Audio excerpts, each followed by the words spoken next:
Inggris diterjemahkan armor of God. Apa saja yang disebut armor of God? Mari kita lihat satu-satu. Yang pertama disebut ikat pinggang.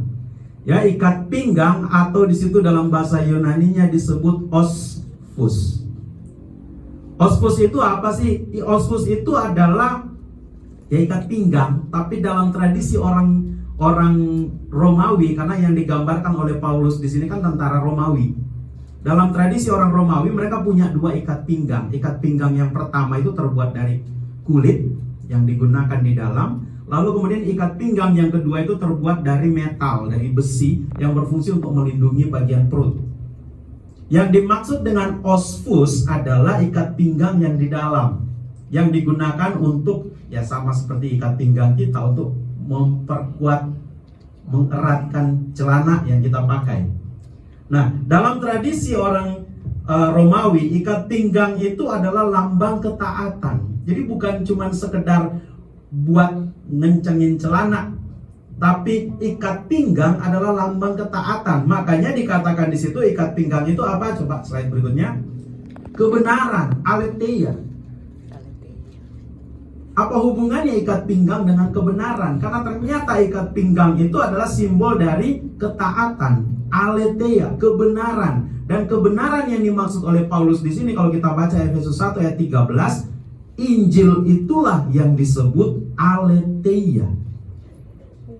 Jadi dasarnya pertama yang harus kita pahami, perlengkapan senjata Allah yang pertama yang harus dimiliki oleh orang-orang percaya itu adalah Injil, bukan yang lain.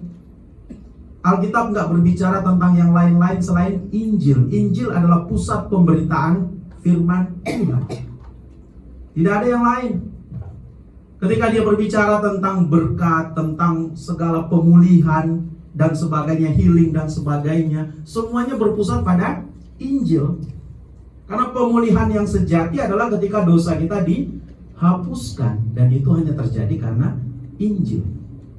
Apa yang dimaksud Injil oleh Rasul Paulus? Injil adalah kelahiran Kristus dan kematian Kristus serta pengajaran Kristus. Semuanya tentang itu.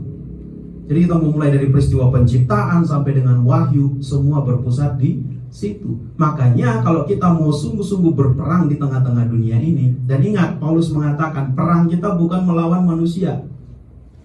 Mungkin selama ini kita melihat orang-orang di sekitar kita mempersulit kita.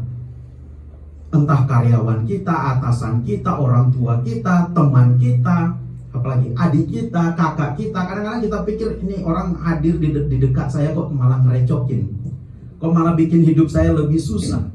Padahal perang kita yang sesungguhnya bukan kehadiran orang-orang yang mempersulit kita. Perang kita yang sesungguhnya adalah pikiran kita tentang mereka. Maka itu bicara tentang roh. Karena roh dalam Alkitab, pneuma, itu selalu bicara tentang hati. Bagaimana kita bisa bersikap menghadapi situasi apapun di dunia ini. Jadi musuh utama kita bukan orang-orang yang hadir mempersulit hidup kita. Musuh utama kita adalah cara kita menghadapi mereka. Ketika kita mulai dengan keluh kesah, ketika kita memulai aduh ketemu dia lagi, maka disitulah masalahnya. Karena ketika kita menyambut mereka dengan sukacita, rasanya masalah itu nggak ada. Biasanya kan begitu ya. Coba kalau kita ketemu dengan orang tua, ya kita mulai dengan orang tua dulu, karena orang tua yang hampir 24 jam kan kita ketemu di rumah.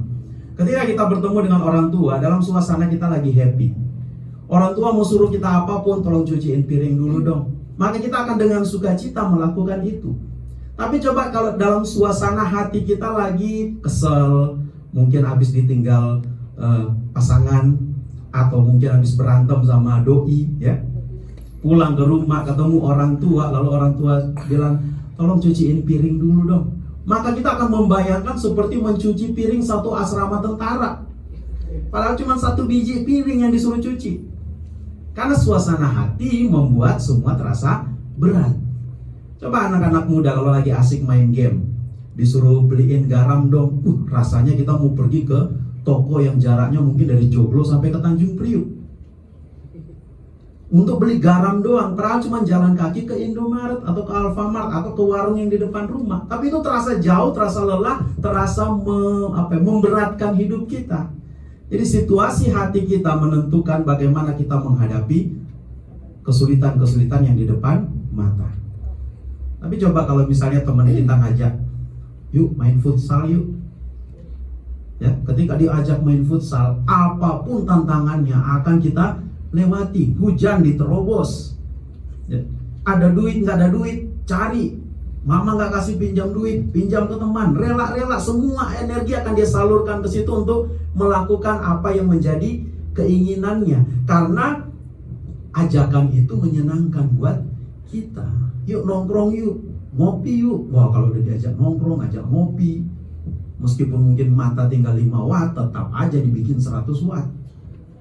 Ngopi gitu, nongkrong gitu. Jadi kesenangan hati kita membuat sesuatu yang kita hadapi itu menjadi menyenangkan atau tidak.